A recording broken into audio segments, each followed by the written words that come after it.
Now to the Texas race for the U.S. Senate. Both the incumbent Senator Ted Cruz and Congressman Colin Allred are claiming victory in last night's debate. Well, the KHOU 11 verified team is fact-checking. Here's Marcelino Benito.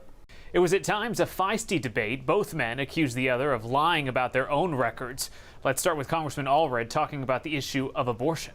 Look into the camera and talk to Amanda Zarowski, who's watching right now, and explain to her why it's perfectly reasonable that because she had a complication in her pregnancy and was denied care so long that she may never be able to have children of her own.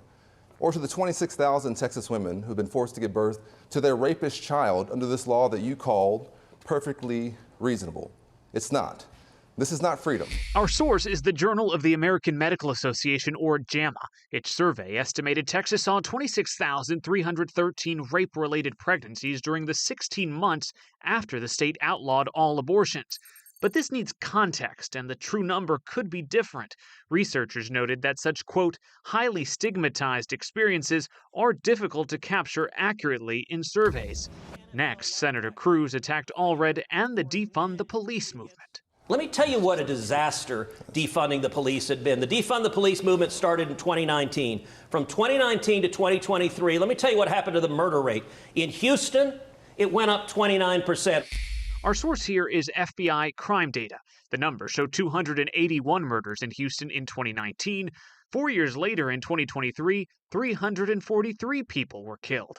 Cruz's claim is mostly true, but does need context. It's a 22% increase, not 29%. And it's worth noting several factors, including the pandemic, have been cited as causes of a spike in violent crime and homicides.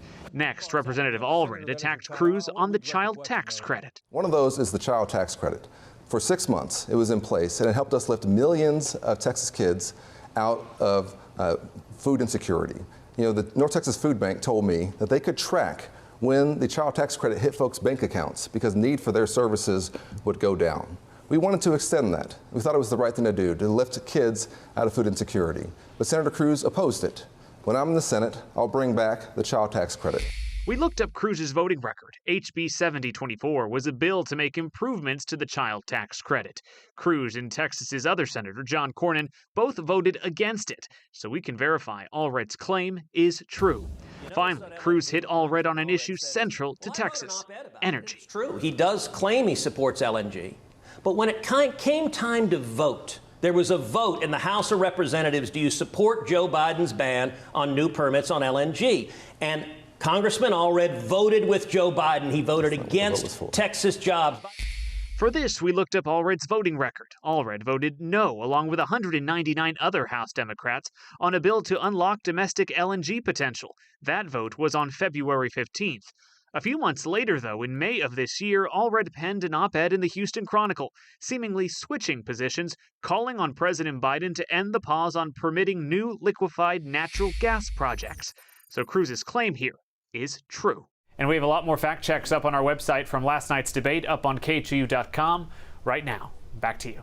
All right, thank you so much, Marcelino Benito. Now, if you missed the debate last night, don't worry about it. You can watch it in both English and Spanish on our streaming app. It's called KHOU 11+.